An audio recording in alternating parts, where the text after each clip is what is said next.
A girl with no past stands at a snowy gate. In the lamplight of old Saint Petersburg, a music box clicks in a child's hand, just as the palace and an entire era go dark. From this single, shattering moment, the 1997 feature Anastasia begins.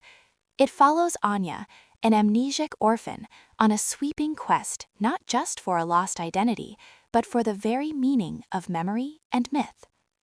Our anchor is Anya herself, whose resolve holds firm even when her past is a blank page.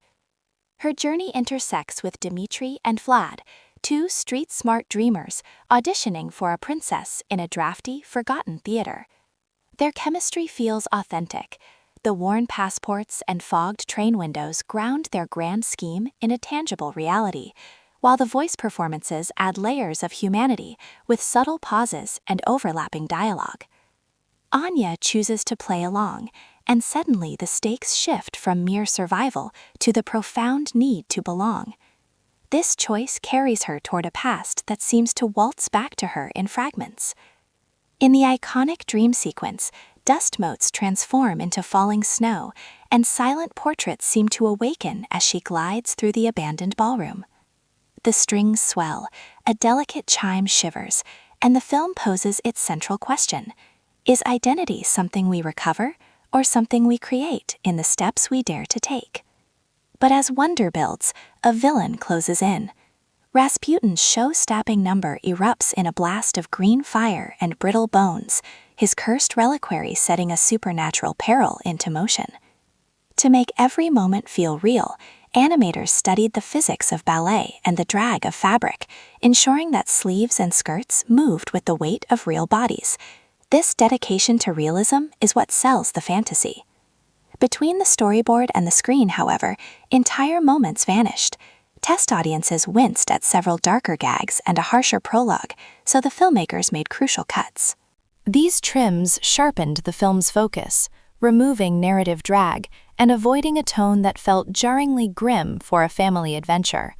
Hidden details, however, remain for sharp-eyed viewers, like a jeweled Fabergé egg tucked into a single frame, or the double-headed eagle carved into the palace walls, a quiet symbol of the film's hidden meaning. Memory outlasts blood. The story drives towards its 5 most defining scenes.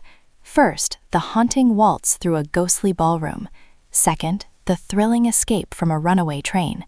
Third, the breathtaking arrival in a glowing 1920s Paris. But the 2 most critical moments seal the film's emotional core. In the grand ballroom, the Dowager Empress Marie recognizes not a name, but a familiar, unconscious gesture from her granddaughter. And finally, on a moonlit bridge, Dmitri chooses Anya over a 10 million ruble reward, and in turn, she chooses a life with him over a crown. The ending resonates because the film argues that love and truth are more valuable than pageantry.